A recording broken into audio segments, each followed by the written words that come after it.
When I first saw this building, it was in 1991, and I had a strange premonition that this building was going to change my life.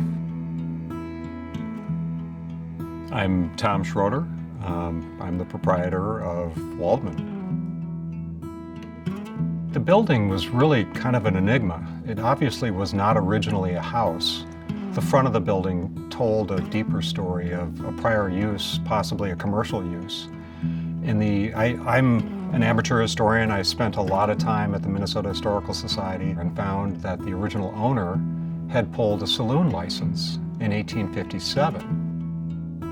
In 1857, this neighborhood was at the top of the upper landing, where riverboatmen and travelers from around the Mississippi River Valley and really from around the world would disembark from their steamships and first experience the city of St. Paul in its pre-statehood era. And many of them were thirsty. There are no forms designed to be filled out to restore an 1857 lager beer saloon. You have to basically trail your own pathway. And so that journey started with, first of all, the rewriting of St. Paul law to create a brand new ordinance that allows historically designated structures to be used for their original purpose. That took a year and a half. It's a work towards authenticity. The fact of the matter is, authenticity does not come cheap. This is being done to a level of restoration that most museums aren't done to.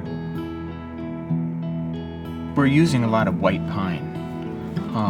And white pine was the primary wood of this area. It's an amazing wood. It's fairly soft as a pine, but it makes beautiful moldings, and it takes great details, and it smells wonderful, so it kind of involves all your senses.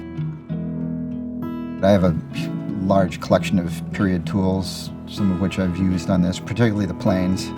No way to do it with modern equipment. You just have to, you want a hand plane surface, you have to hand plane it. And it's those little details that make a difference. When we did the tuck point in the building, we did a chemical analysis of the original masonry and found that it was natural cement. Well, what's natural cement? I mean, who ever heard of that? I hadn't. So it was fun to do the research into that and to learn that in the early days, masons actually had to fire kiln limestone, reduce it to a powder, which chemically transformed it and made it a bonding agent. And so we found, lo and behold, Rosendahl Cement in upstate New York still follows that exact process. And we ordered via UPS several hundred pounds of that masonry in order to do the tuck pointing on the exterior. Just one example, the sand used in the mortar mix was drawn from the Mississippi River, probably by hand in buckets. So when we did the tuck pointing, we ensured that river sand was incorporated into the masonry mix. I really think this building justifies the level of restoration and recreation it's getting, and so do everyone involved in this project. The day I came home from work and I discovered the carpenters had hand-pulled the original square nails and were reusing them in the front facade, that's when I knew how passionate they were about the restoration of this building. So we're going beyond the bricks and mortars here to bring in craftspeople to prepare the food, largely in the way it would have been in the 19th century, including homemade sausages, homemade pretzels, and other pastries. Soups, foods for all likes and tastes. Whether you're a vegetarian or a meat lover, you can find your satisfaction at Waldman.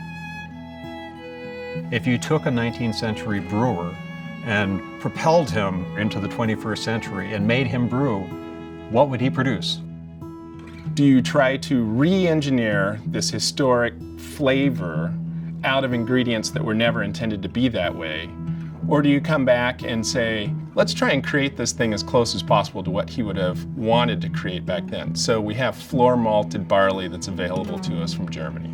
So we're going to go ahead and get some of that in there. We'll use traditional noble hops in order to be able to get the traditional flavoring. Those are widely available to us too. These will be all focused on Central European flavors. You see a lot of the beer enthusiasts out there just really focused on the hops and not so much on the malt, and this is really going to be more malt-centric. There's definitely going to be some hops in there, spicy Central European hops in there to balance out this rich maltness. You're going to have a full body and a dry finish. Waldman will be a total sensory experience. When you walk through these doors, you'll be welcomed by a warm, wood-burning stove, not just in one room, but in 2 separate rooms. And you know why?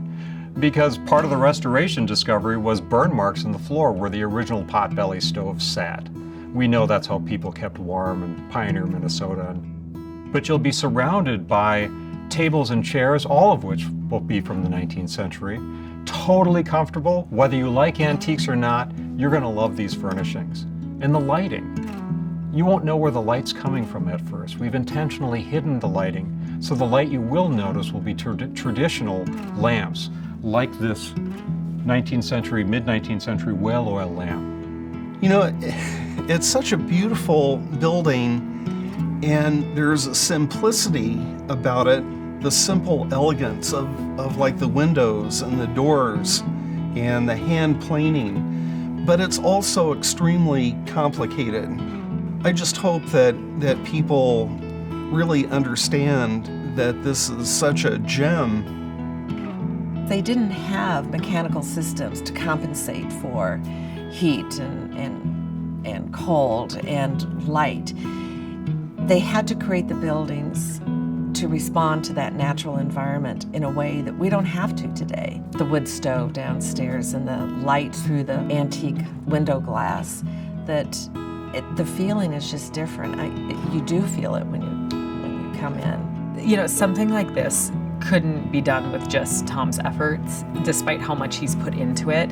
There is so much time and energy and money, and, you know, having the community and those that are excited about the project drop some help and some love on it is hugely important. I mean, you can go to the History Center, but you don't get to have a beer there, so.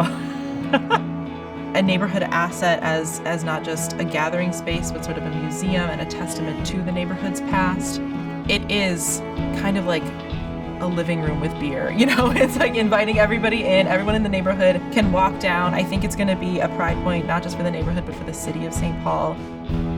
I can remember as a 7-year-old up here in this very room, taking nails out with hammers, listening to music on the radio with my dad and my entire family, you know, digging mud trenches and picking out chicken bones and dog collars and corsets and shoes from the wall.